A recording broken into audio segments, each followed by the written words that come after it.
All right, gang, I think we're going to get things rolling with respect to all of your time. Thank you all for coming out today. This is going to be a little bit different than our regular quarterly lunch and learns. Going forward, we're going to do the Q2 lunch and learn focused on the community.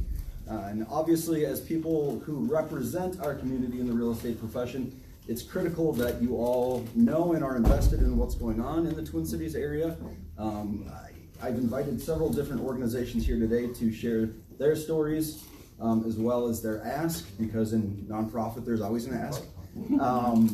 And there are two things that I want accomplished by this session today. I want everyone to be able to leave the room with an idea of where we have opportunity as a community and what our victories have been over the last couple years.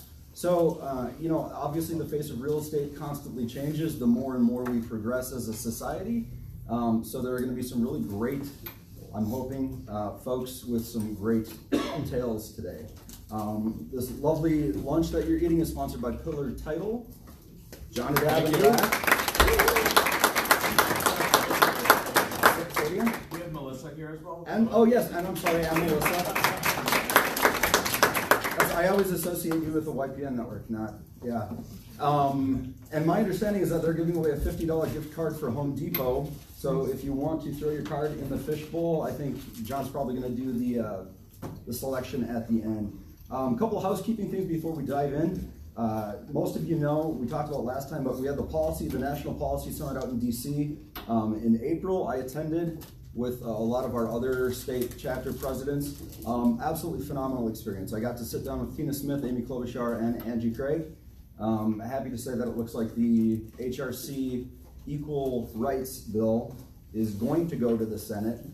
Tim Kaine seemed optimistic that it would get through the Senate and that the president would pass it. However, if not, hopefully we have 2 years from now. So, if you're gonna take pictures, which I really encourage you to do because it's a downfall of mine, please tag them so we can find them. Obviously gotta put that plug in. The other thing is kind of a transition plan. This position is not meant to be a long-term thing. I actually implemented a 2-year tenure on myself, and I'm coming to the end of that. So if you or anyone you know is interested in getting into a leadership position, we also have a very strong executive board. We're constantly looking for talent to help guide this into the future. Palm Springs, right around the corner. I know, isn't that sad? It just started like getting nice and now we're talking about fall. But our national conference down in Palm Springs, it is a hoot. And it's actually very educational, more so for realtors. As a mortgage guy, I just kind of go down with my fiance and sit in the pool for 4 days, but it's wonderful nonetheless. A lot of great, meaningful connections. As far as what to expect today, I apologize for the confusion. I know that some of the press went out with the 9th, some of it went out with today. That was a communication problem down in Florida at the national level. They take care of all of our marketing for us. So here you are. A couple of people I just want to call out in the room, if you would stand up and just briefly introduce yourself and why I've asked you here. Jacqueline White. Hi everybody, I know some different faces here. Jacqueline White. I have a nonprofit called Close Knit. It was originally called the Minnesota Host Home Network. I was 21 years ago, my former partner and I were actually the first host of Twin Cities GLBT Host Home Program, in which young people who are facing homelessness have an opportunity to live with a community volunteer who provides a room in their home and a caring presence. And then I subsequently adopted Amy, and she's now married, and her and her wife are foster care parents and I'm a foster grandma. So that's my. That's cool. We were just at the playground yesterday with 3 very sweet little girls. So that's my personal story, but that tells you a little bit about my passion and my understanding about how transformational it is for young people facing homelessness to have caring adults who are committed to them for the long term. So that's what Close Knit is about. So we do research and we're piloting some ways to try to support those caring connections for the youth in Elk River, Anoka, and some other places. So, and also Ryan, we were talking as well about the fact that realtors are concerned about housing, and we are looking at housing, but more than housing. That we don't want to just think that a house by itself itself or is an answer for youth, but really taking it, looking at home, and home is about these caring connections, which comes back to these sorts of events too, where we know that networking is how we all, is how the world runs, and that's the same for youth who are facing homelessness. They need those caring connections and pay attention to that. So that's what we're doing. Absolutely. Thank you very much.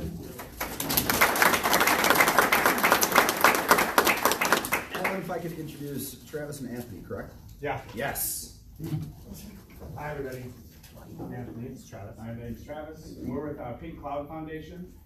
We launched Pink Cloud Foundation officially launched in February 27th of this year, and we got 501c3 clearance finally on April 1st. And we work together to place people that struggle with alcohol and drug addiction, transferring from inpatient treatment, and we help place them into sober living. And within the last just 8 weeks or so, we've been able to place almost 60 people so far, just through public donations. So we've had some fantastic response from the public, and so right now we're working on the grant writing process and things like that. Anthony, I'll let you start. And I had my real estate license, I just put it on ice a couple of weeks ago. I was with the Michael Caslow team and it just wasn't for me. But anyway, I own 2 LGBTQIA sober homes. And how this started was I moved here for recovery from New York about 6 years ago. And I was out at the rehab that I went to Pride Institute in Eden Prairie, and I was telling my story, and of course it came up that I own 2 sober houses. And the first person to share was this woman who was like, I want to live in your house, but I don't have the money to move in. So me and my 4 friends chipped in for her deposit, and it started out with like, there was sort of like a lack of information getting to the client through the rehab about the resources available for people to pay. Like, if someone was HIV positive, I could get their deposit and make them live for free, but people were not aware of other resources that were available. So it started out with, I'm gonna get a list to the rehabs, and then Travis and I were like, why don't we just start our own? And I had no clue 2 months ago. I got to call 17 people Friday morning to tell them we had enough money to pay their sober deposit. And I'm a hairstylist, and I used to think like a great haircut was like what I was on. That's not the case. Calling these people and their reaction when we tell them that we're giving them a chance at a new life is by far the best thing I've ever done with my life. So we got bracelets for you guys today, and if you could spread the word. We have a Facebook page, we're on Instagram. That would be awesome. And pinkcloudfoundation.org.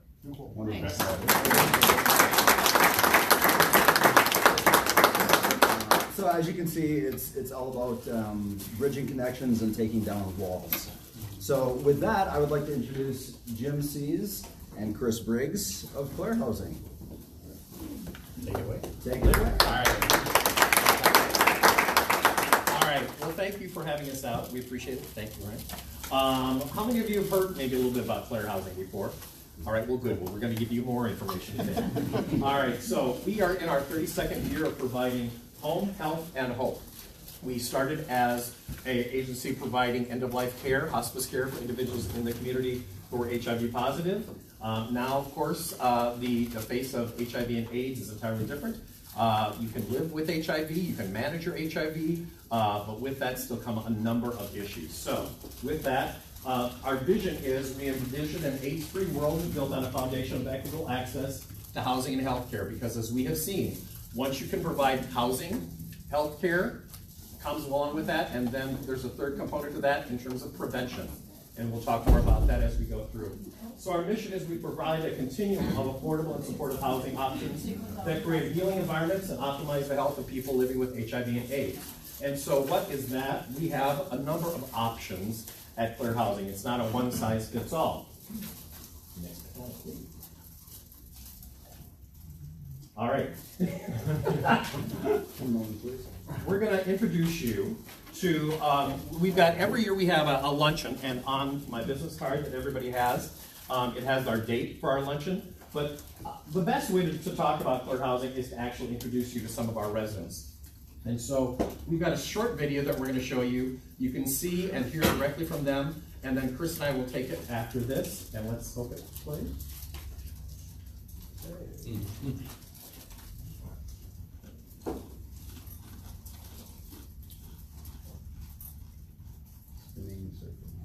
Okay, it looked good for a while there.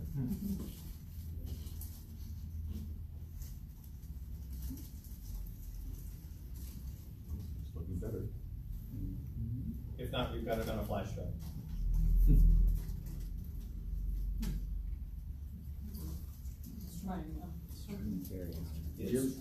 Jim, that dancing would be appropriate now. What? That dancing you That promised us? interpretive dance? All right.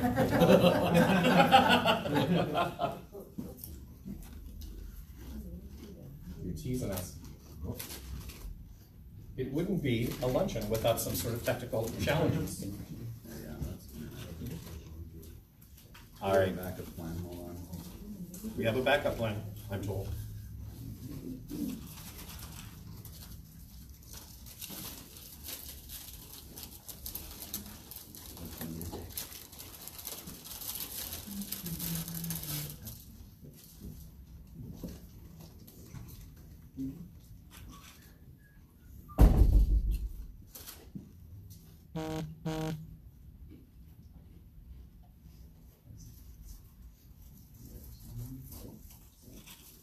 Very good.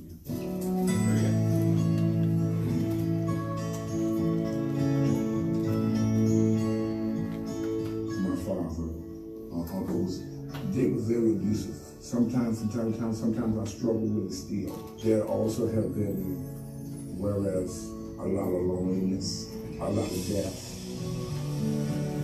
I guess trying to get other people's approval, running with the wrong crowd, picking the wrong friends.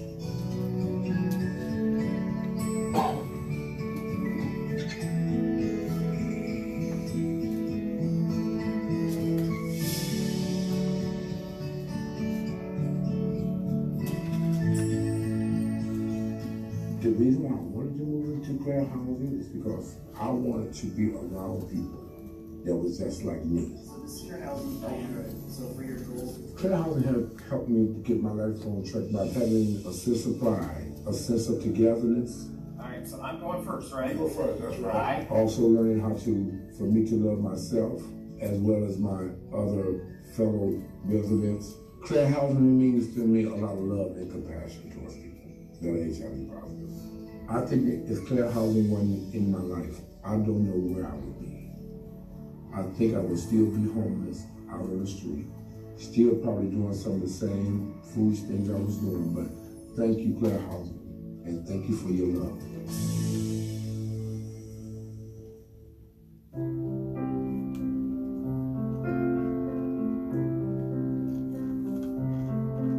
When I first found out that I was HIV positive, I had been very sick for a month or two, and I didn't want to know. Within 2 years, I had an AIDS diagnosis. That kind of shook my world. My partner had died and left me by myself in a big city, being HIV positive and homeless. And I had a case manager who found out about Clare Housing, Grace House. That was the first place I lived. They automatically gave me my medications, every day. It was a very good experience for me. I only spent a year at Grace, and then I spent a year at Midtown. It was a big change. I had my own apartment, and I had to take money. I was responsible for my own stuff.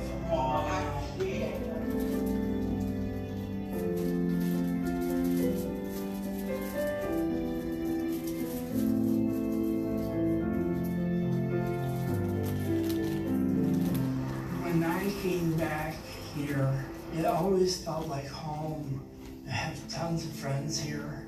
They have services, they clean my apartment, they feed me, they give me my meds, they make all my appointments, they make all of my rides to my appointments. They support me in the fact that I work. Living here has allowed me to get a job. It's very nice to be able to go to work and to come home like a normal person does. Clare Housing opened that doorway for me. The staff here is wonderful. Everybody's so friendly. It doesn't feel like you're in a partial assisted living. It just feels like home. Home to me means stability. Clare Housing is the world to me. If I didn't have it, I'd be lost. They've helped me so much through Grace House, through Midtown, and now here. You know, if I didn't have those places, I know I'd be dead. They mean the world to me.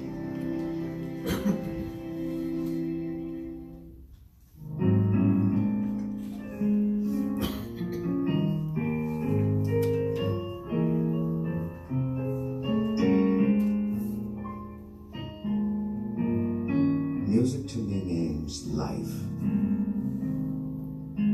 I guess you could say I knew my assignment coming out.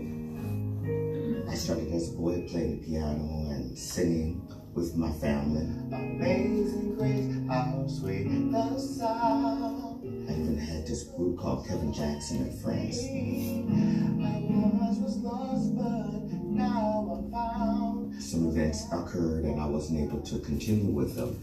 Today that group is called Mint Condition. While I had Kevin Jackson and Friends, I discovered that I contracted HIV. It really rattled my career, it rattled my home life, and I fell to the pressure of crack cocaine for the next 16 plus years. In 1999, my HIV went into full-blown AIDS. My body declined, it deteriorated. I went to jail.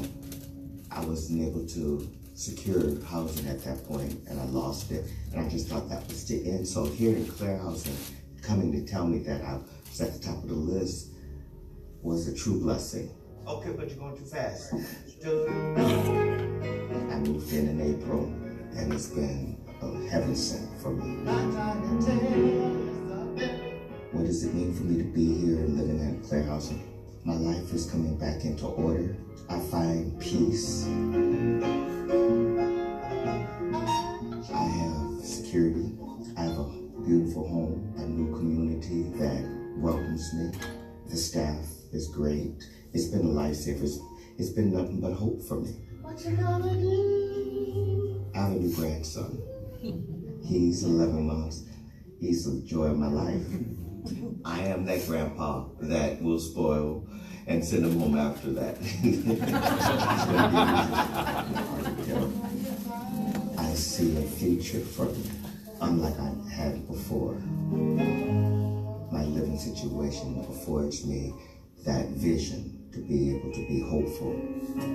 Coming into Clare Housing has helped me to put things back into perspective, give me hope and clarity again. Clare Housing means hope.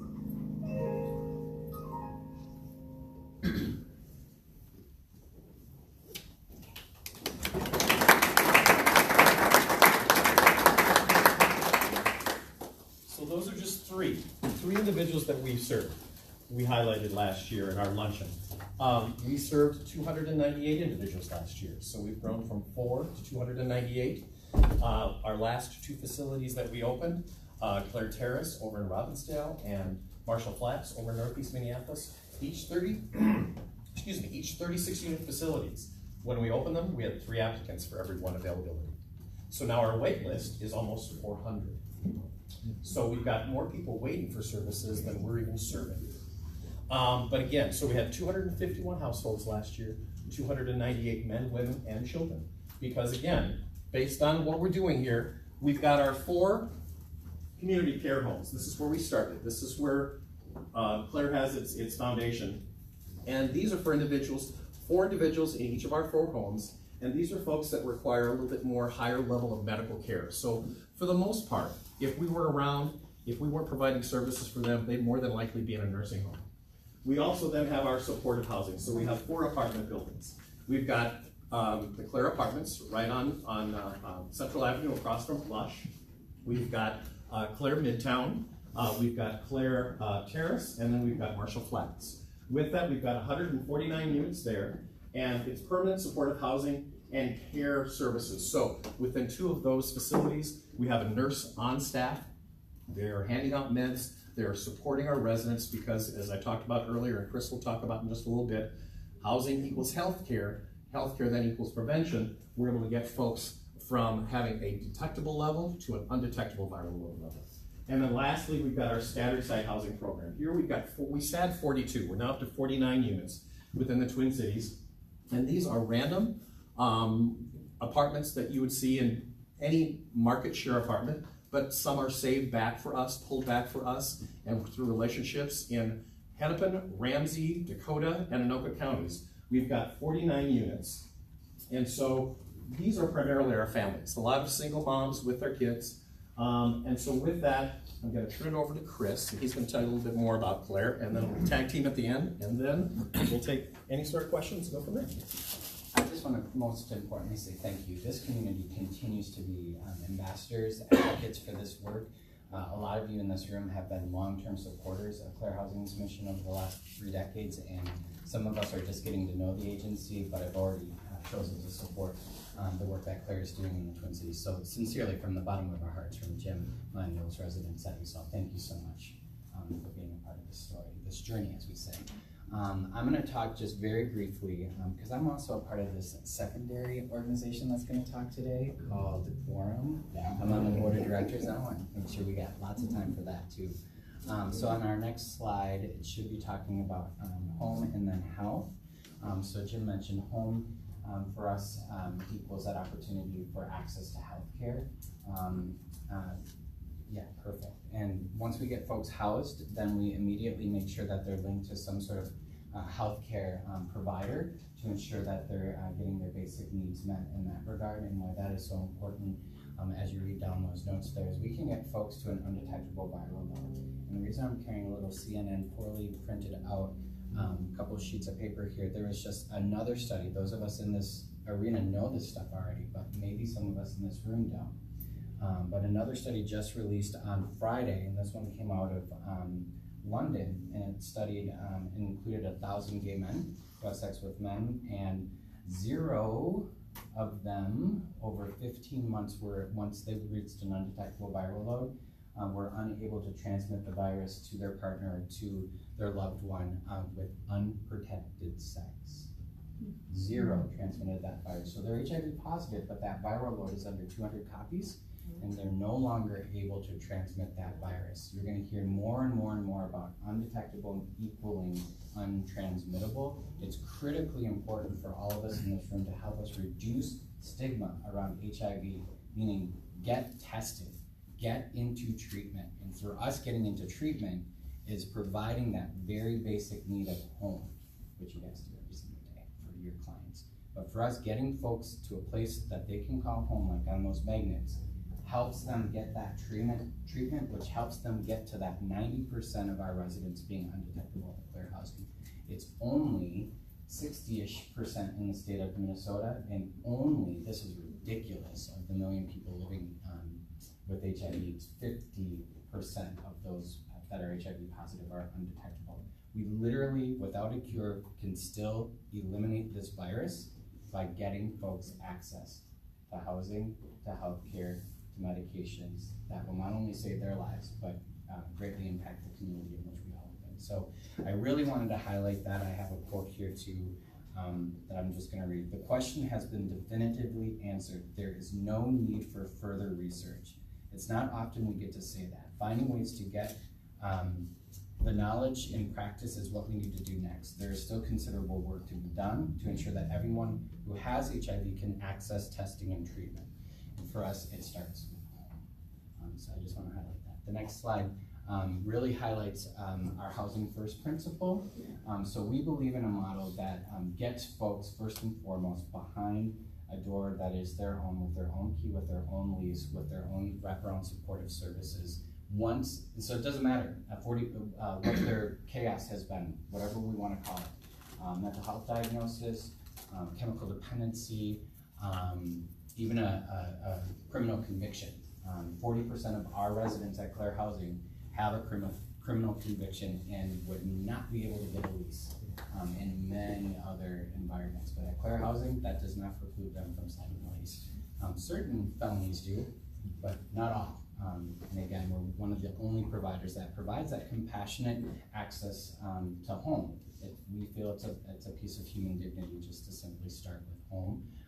It's a good public health approach. In the state of Minnesota, we're saving taxpayers $500,000 annually by keeping folks from expensive emergency room visits and long-term nursing home facilities.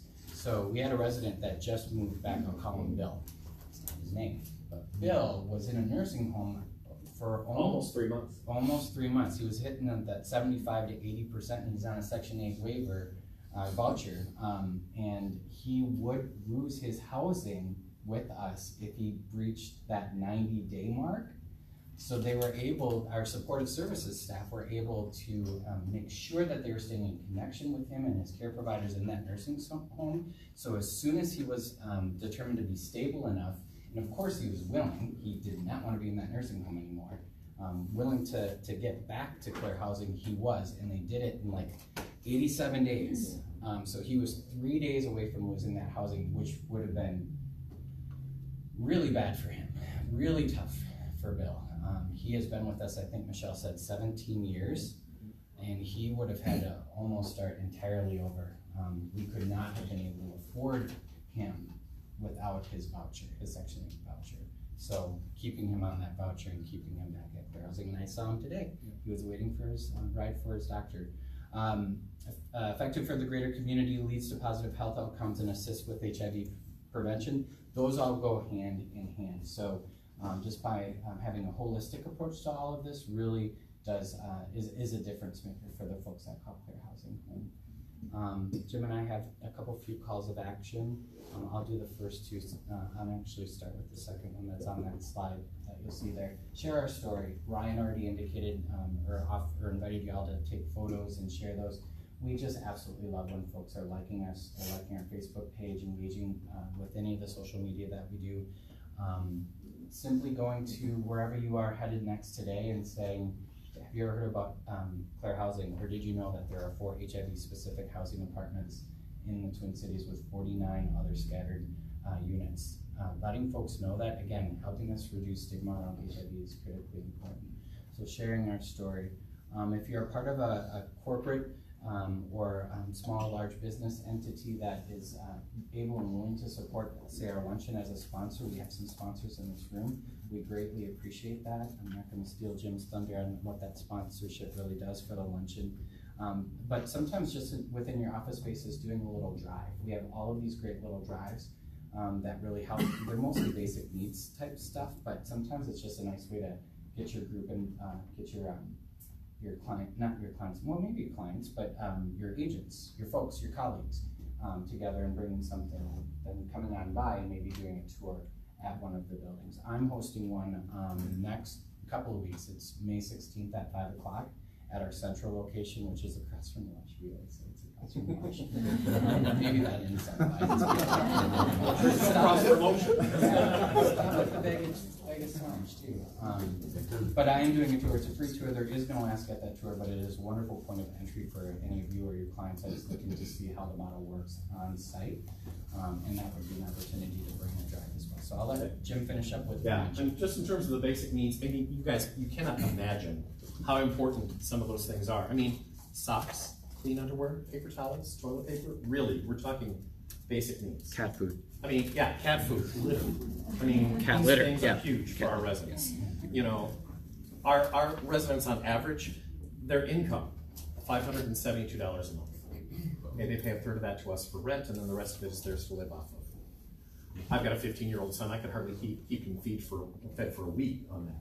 But anyway, the last point we just want to make, and then we'll give it up here, is hosting a table or the annual luncheon. On my business card that I think I handed out to most of you is the date, the time, the place for our annual luncheon. This is really our only fundraising event. We don't have a gala, we don't have bike rides, we don't have rummage sales, we don't do all this stuff. We literally focus all of our attention on this one event. It's September 25th at the Minneapolis Convention Center. If you want to attend, I have a table, Chris has a table, Ryan might have a table. I'll have a table, Rebecca will have a table. All right, there you go. You'll have a table, you'll have a table. That's what I like over here. But literally, it's free of charge. All you do is, so for instance, Rebecca, you'll host a table and you bring 9 of your friends. Yes. Okay, you bring 9 of your friends, and then it's our job to actually make the case for why your individuals who have attended should or could support Clare Housing. It's just basically lunch. Let's lunch. You know, you come, we have a great time, and our core sponsors, many of whom are in the room here. You walk in and the event is paid for. Literally, we've got the event pretty much paid for at this point, and we haven't even started putting in all the elements for it. But our core sponsors get it to the point where when folks come in and the day of, which will raise about $300,000 in an hour, it's all just goes directly to our programs and services. It's huge, it's huge. So, you know, I would encourage you to either host a table, talk to us about being a core sponsor, or just attend. We would love to have you attend. Bring a friend, introduce them to Clare Housing. It would be wonderful. Because bottom line is, we are just like you. We're trying to provide folks with a place to call home. That's all we're doing. And we have all the supportive services that then make a true impact in the community and in all of the health in the community as well. So with that, thank you for having us, and we appreciate your participation and listening to us today. All right? Thank you. Thanks.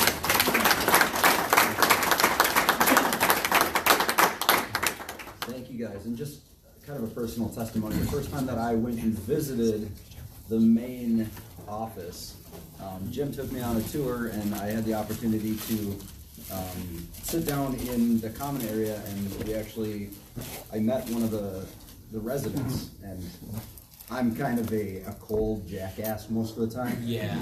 Not overly emotional.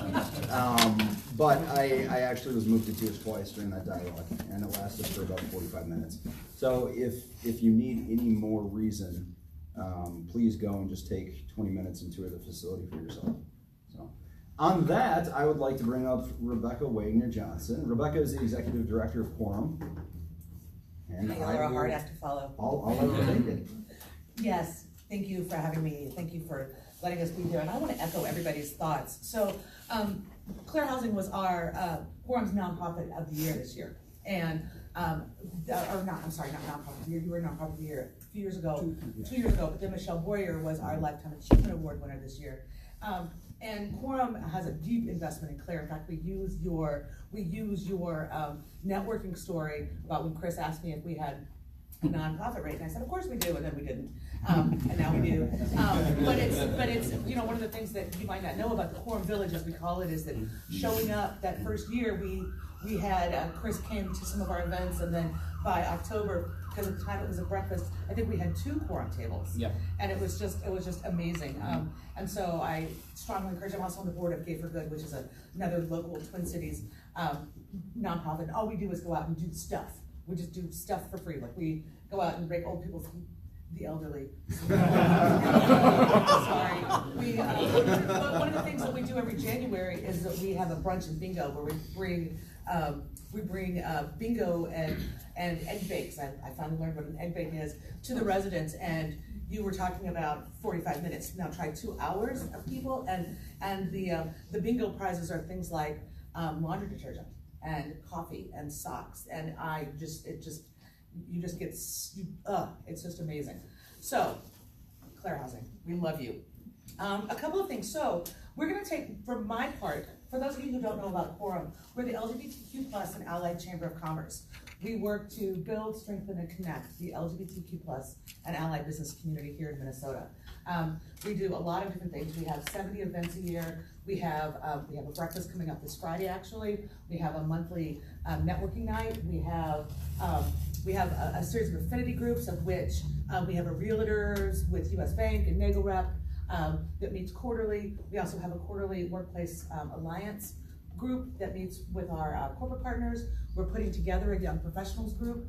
We're re-putting together our young professionals group. We have a women's luncheon every month. So it's lots of ways to get involved, and I encourage you to go to our website, twincitiesquorum.com, and become a member. So that's my ask, because that's a public investment in the world around you, and I see lots of Quorum members in the room, and if you need to talk our live and I can talk here, you're on. But we also help certified businesses, so businesses that are 51% LGBT owned. We help them get certified and then help them network with corporate partners, large business partners, to find contracts, to help network with each other as well, to find contracts to truly create economic change for LGBT business owners in Minnesota and across the country, frankly.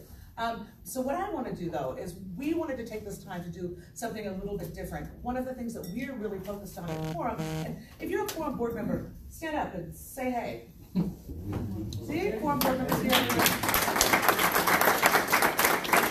of the things that we're doing in 2019 is really trying to drill in at every opportunity possible about the rich and lovely diversity of our LGBTQ plus and allied communities.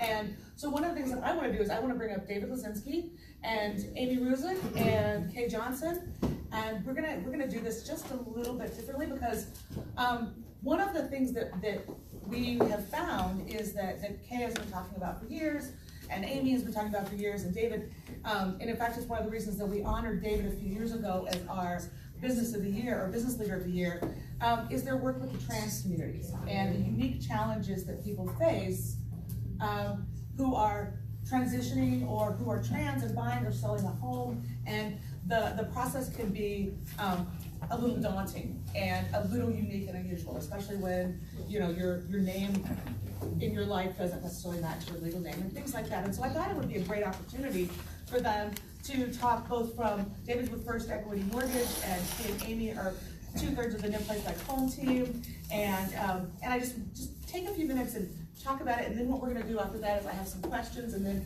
we're going to open it up to questions from you all. So why don't you go first, David? Okay. So my name is David Lazinski, and I've looked across the crowd, and I think I've worked with many, many people here. I own First Equity. We've been around for 20 years. Little bit, I've closed probably 12,000 plus transactions in my history. So I come to you with a lot of experience, and sometimes that experience helps teach me things.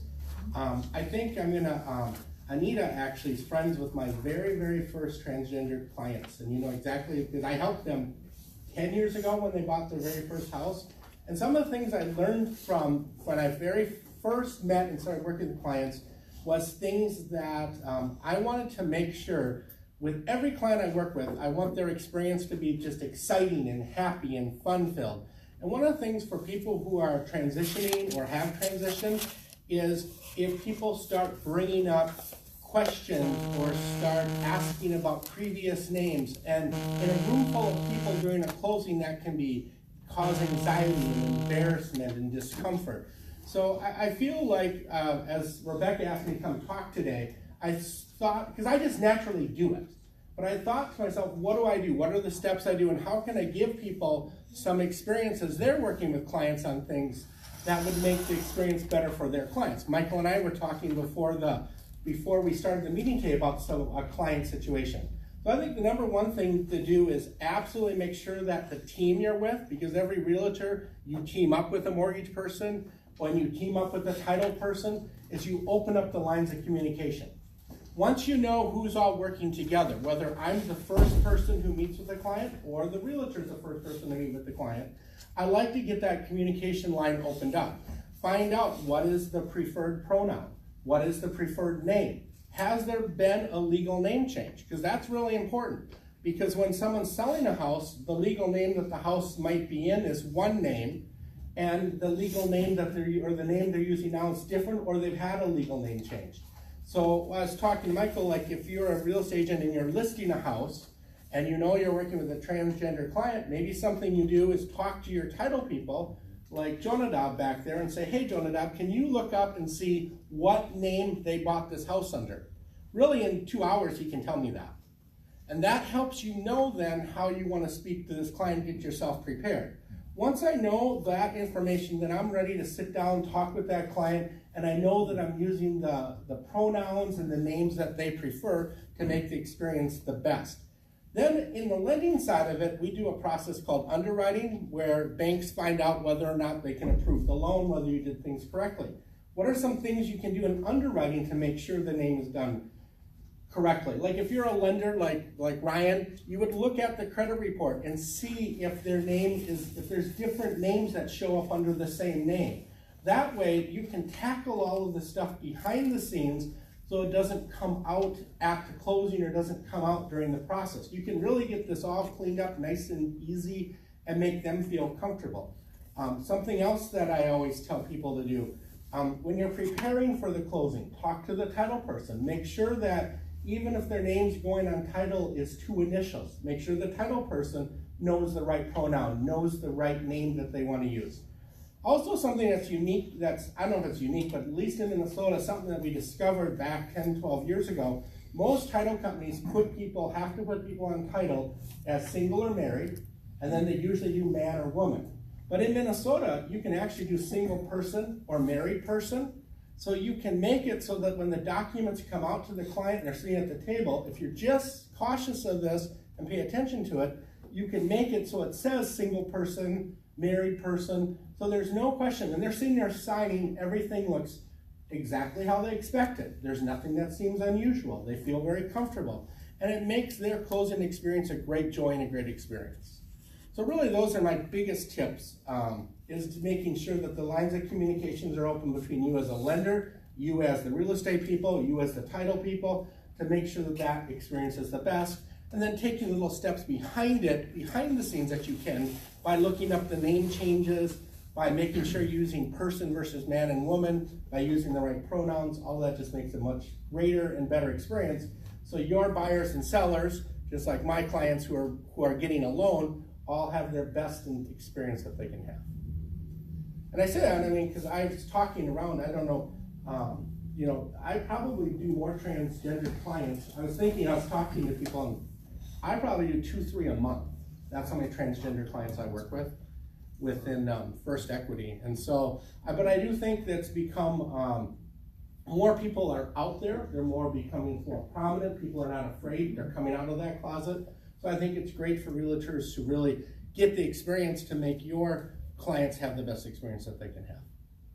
Comparatively, because I think 10 years ago, that was my very first, and that was one for the whole year, and now I've grown from there.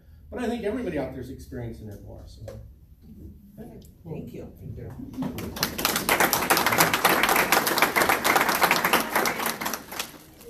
Standing necessary? Okay. I thought we were going to be comfortable. Sorry. That's okay. That's why I didn't want you to go first. Nothing. Okay.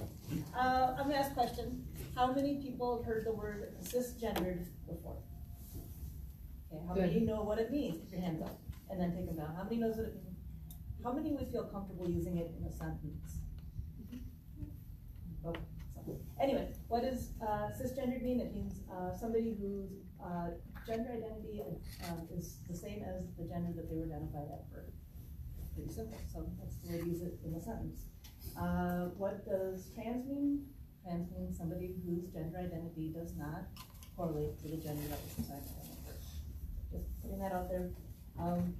We have, other than some of the things that David talked about, because yes, communicating with your lender, communicating with your title company, you know, doing your best to make sure that there aren't any surprises at the closing table.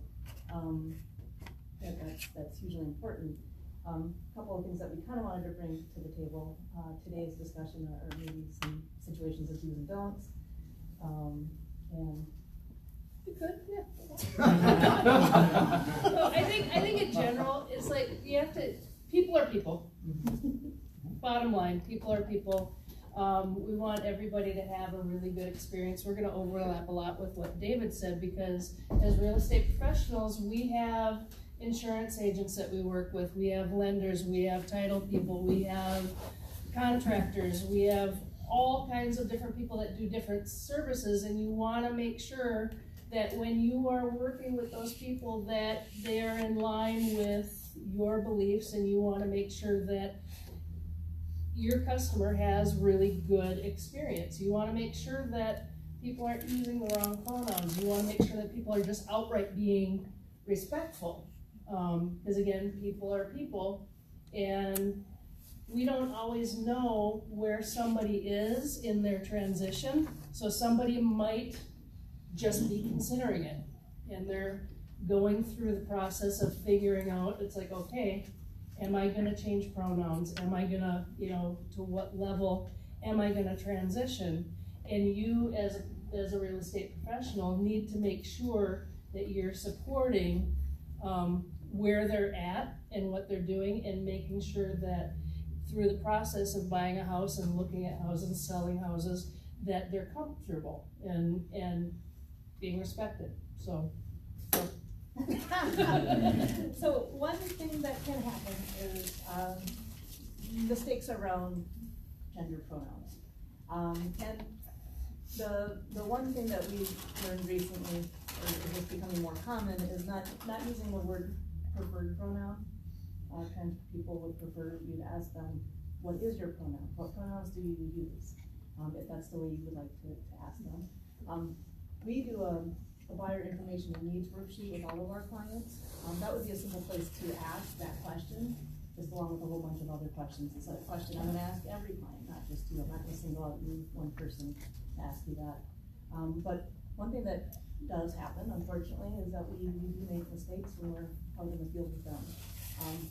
I'm gonna give you an example and how one could respond to it. So David, he and I were showing this house the other day, and you should have seen how he was crawling around on the basement floor, just looking for things. Okay, I'm so sorry. I misgendered you. Please forgive me. I won't ever do it again. I know all these trans people. My cousin is trans. I am so sorry. Okay, so now here's a better example, or an example of how not to happen. David, you should have seen how Kay was crawling around on the floor. He was looking for all these. Oh, I'm sorry, I misgendered you. She was crawling around on the floor looking for different things. So that's just a very brief. Just it happens. It's going to happen. Just make no big deal of it. You know, carry on as if it's a mistake. Acknowledge it. That's important too. We did hand out this little document. We got it off our Reclaim's website. I would not say that Kay or I are experts in trans issues or working particularly with trans clients. We estimate we probably work with 30 trans clients over the years. I would say 34. I'd say estimate, but sometimes we just don't know. And that's a lot of ways that people want to be related to.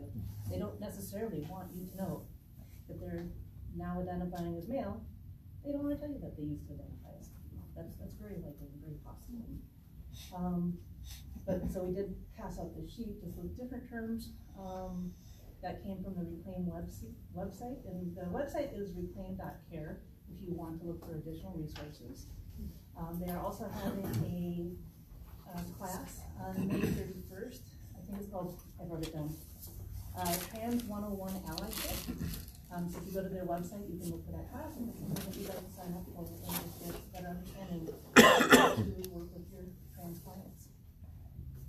Yeah. Can I say one more thing? Yes, you can. Okay, so I was talking with Mary Rose at Reclaim, and I told her how, we're not experts in this, but we've been asked to talk about it. And she said, oh my gosh, thank you so much. This is so important. She said, the more we talk about it and the more we educate, it simply means the more trans people get to live. Oh, thank you so much. So, on the real estate agent side, like, you guys are not always told. On the lender side of it, we're pulling credit reports that have history of old nails.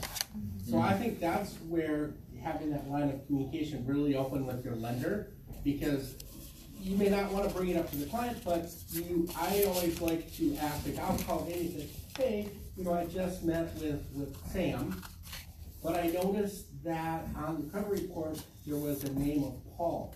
Do you think, and Sam might be a female, she's using she as a pronoun, just so that I know, so I can approach, because you still have to somehow deal with the name.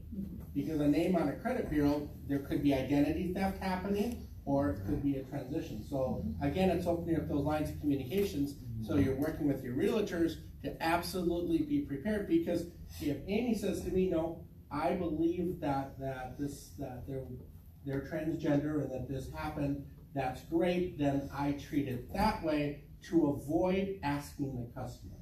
I like to keep it as absolutely neat and clean and smooth for the customer, so you're not bringing up past things, so you can investigate it.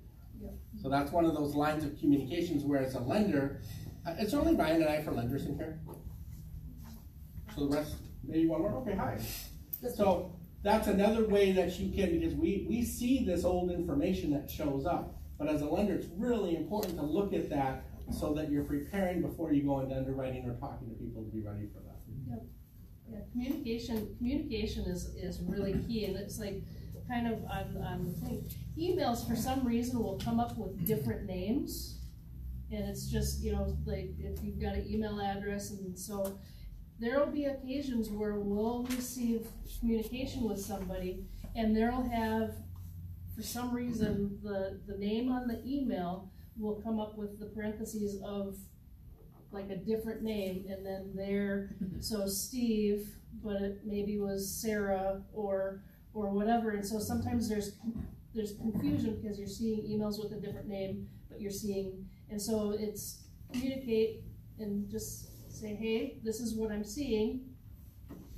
Which name would which name do you like to use? And, because a lot of times email is one of those things where you don't have somebody in front of you and you can't have conversation, and so you don't necessarily know. So communication is big, because things can kind of go awry if you're calling somebody by the wrong name in an email. And stuff, so. Especially if it's their dead name, if they're considered a dead Yeah, name. if it's their dead name, it's Do you want to talk just a little bit about the concept of dead name? But so credit bureaus go that whatever name was used, let's say someone has student loans from 20 years ago. Okay, the original name will still show up on the credit bureau because it's tied to that name. Right. So those names show up, and then it becomes, usually within the lending standpoint, we have to address the name. And I know that some people are traumatized when they see that name or hear that. Yes. And so you have to be aware that that's a possibility. Like at the closing table, there's a name affidavit, and that could come up on there. So sometimes it's best to find with the title company, will it be on there? And if it is, To address it ahead of time. Address it ahead of time. You can get it done ahead of time. Or for real estate agents, when you're doing listings, like Michael and I, when we were talking about, someone could have bought a house 25 years ago, and that's a whole different name than what they're selling. And if they never did a name change that was filed at the courthouse and the property courts to do that name change to their, it could be the old name. So it's just, again, finding out information. So yeah, it's time to open it up for questions. Can they legally sign the old name? No, because their name's been changed.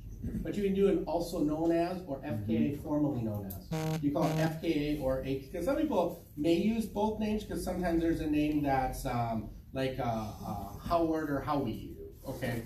Using yours particular, that's an also known as, or you can use an FKA, which is formerly known as.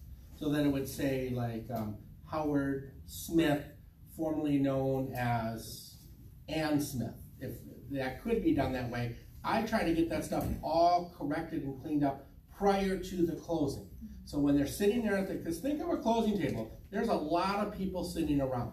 And if someone has anxiety that some funny name's gonna show up and they're gonna feel like everyone's gonna have their eyes on them. So I do my best job, at least in the lending side, to make sure I've thought of every possible place, and can we pre-sign that or deal with that ahead of time. So if there's an oddball name, I may have to call them and say, hey, we have your former name shows up on an old credit thing. I'd like to sign this paper ahead of time so that it's all done. So when we sit down at your closing, it only will be your current name and you can have the best time. So I try to paint the picture of having just the best time at their closing. So I have a question for you all, and you can just answer to whatever question, whatever degree you want.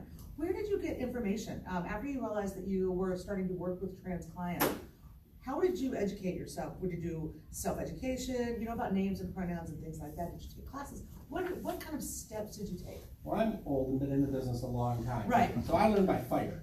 Fire. I do feel like, and I know like I go back to Nita because that's the very first clients I worked with. I always, every client I meet becomes my friend. Like we're still Facebook friends.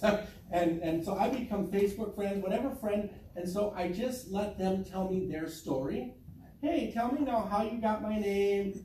Tell me about yourselves. Tell me and let them talk first. And then that's how I discovered, and then just started saying, how would I like to feel at that situation? So I would say I learned by fire, because this is 10, 12 years ago when I experienced my first, and there was no, remember I opened my mortgage company back when people didn't know what partners were. Right. True. They would go to a local bank and I remember my first year I opened this couple came in and they were about in tears because they had gone to a local big bank in town, and the local big bank, the loan officer could not fathom the idea of these two ladies being partners. It had to be Amway or Avon. That's the only thing that they could conceive. And the people just kept trying to, So they came, but that was upsetting. So then with that experience, I knew that as I met someone that had a different situation, how do I work with that? And so that's how I learned to answer your question. What about you? Say there's definitely some fire involved as well. Yeah. Listening, just trying to understand the client and have conversation about a lot of things. Get to know them and do that with all clients. Yeah. So it's just part of that process. Yeah, I don't know that we necessarily went to a specific resource. It's, you know, it's just keeping in mind, again, people are people, and listening, and every individual has individual needs, and it's our duty as a professional to pay attention to what their needs are, whoever it is. And so it's a learning process. And I mean, I've made plenty of mistakes. I've mispronounced people and misgendered people, and it's a learning process. Right. And it's just paying attention, because a lot of times the way somebody appears is not the way that they necessarily identify.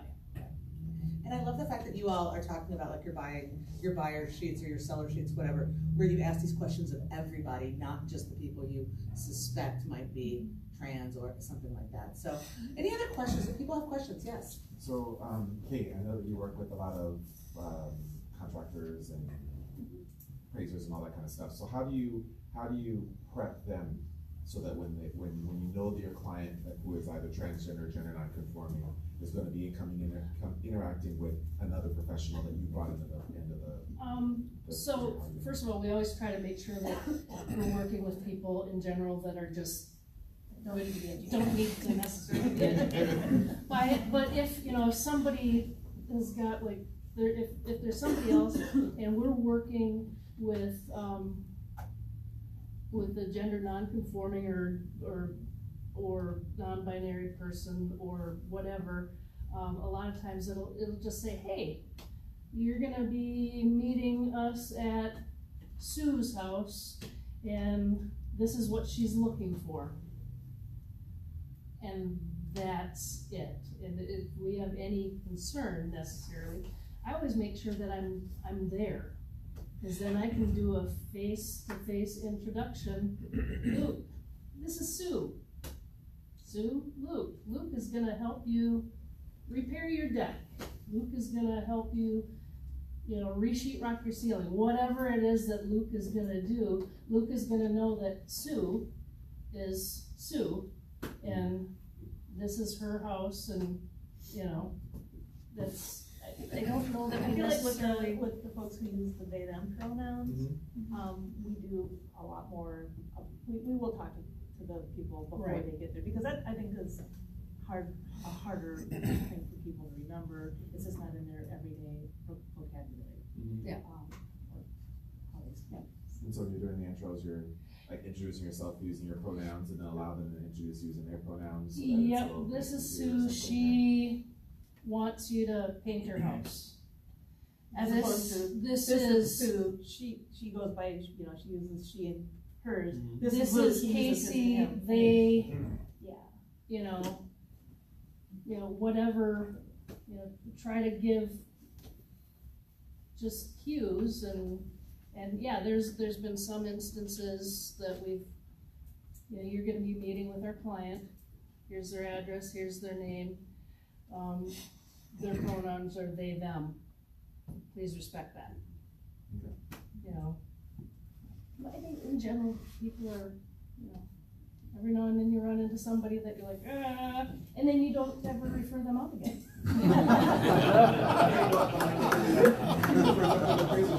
You don't have any control You over the don't appraisers, have- for An example. appraiser so is that's- nobody's home anyway. Yeah, an They're not appraiser, allowed to be there. likely People they're aren't not going to, an appraiser is likely not gonna run into, not necessarily gonna run into the seller.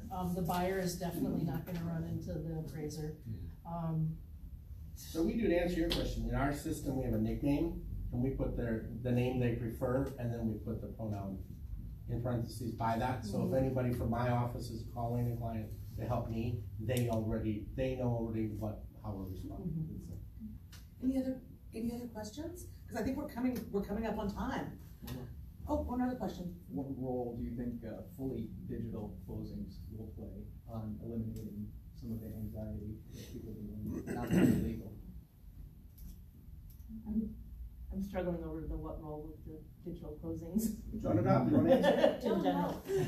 So digital closing, it's something that we're fully probably before, even as a closer myself, I've had to already convert my notary into a digital version of that.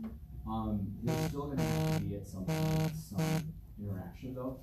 On the county level, there is the mortgages have to record, so there still has to be some physical copies there that we aren't anywhere near in getting to a point with the county to record that. But everything else is electronic these days too. So that's a good question. I didn't really have to kind of figure out what that would mean. But right now, in the foreseeable future, we're going to still consistently see some documents being sent to you. And I would just add to that, as long as the four of us and all of you exist, that there's always going to be a human element to closing. I can't imagine not going to one of my clients' closings. I believe every realtor in the room feels the same.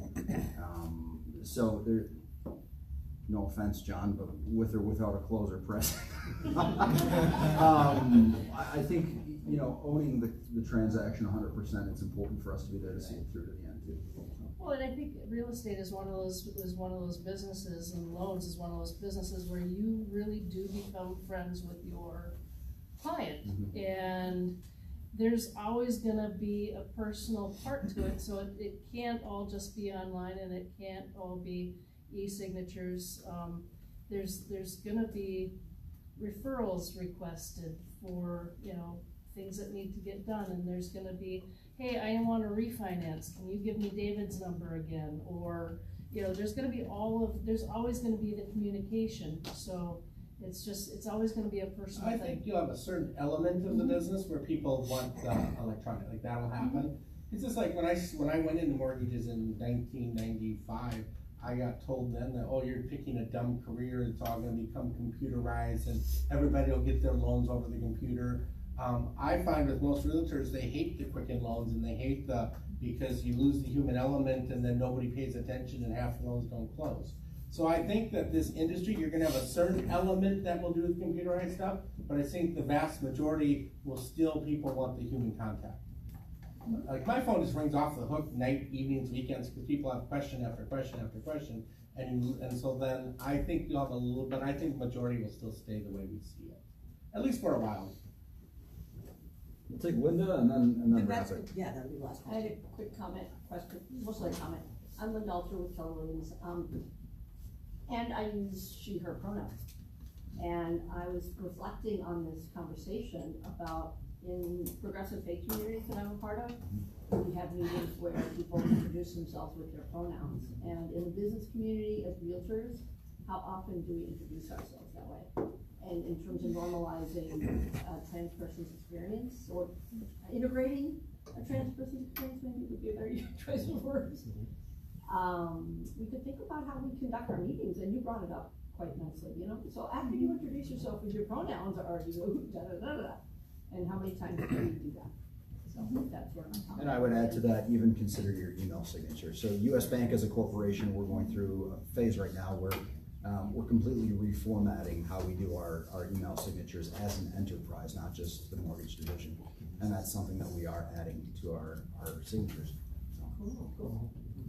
Thank you so much for coming up here and talking about this, and I love you all.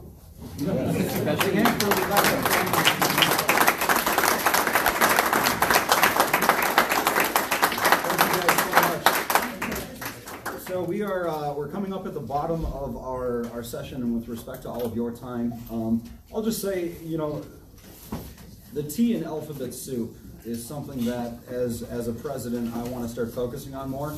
I don't think that in Minnesota we do enough justice with respect to the trans community. So, my opinion. So it's something that you'll find we have an intent between Rebecca and Quorum and NAGLREP to start working that into more of a formal curriculum. NAGLREP nationally just put their first president in place in San Antonio, Texas. She's phenomenal. She has a hell of a story. She just spoke out at the policy summit. But please know that everything we do is with intent, and if any of you have ideas, never hesitate to share those. Just real quick before I dismiss, if I could just get a show of hands, who's a member in here? A NAGO rep member? Thank you all. If you're not, you can talk to one of those folks about the benefits. And then I just want to recognize my 3 board members in the room. If you guys could just stand up real quick. Or Linda, don't stand up. These guys really help make everything possible. Okay. So with that, we're going to be donating the rest of the food out there to Clare Housing at the end of the day. But help yourself if you want a cookie or something on your way out, please do so. And thank you so much again for joining us. Oh, John, you're drawing. The crowd was starting to get up. I have a question for you before we leave. Because I know I'm going to win, so I want to be able to write a thumbs up there. Okay. I'm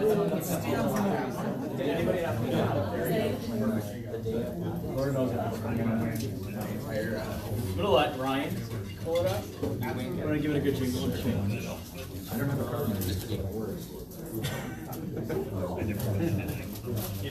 Oh, red card. Daddy Joe. Oh.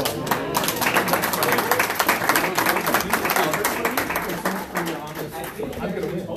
Yeah, well, welcome my life. There you go.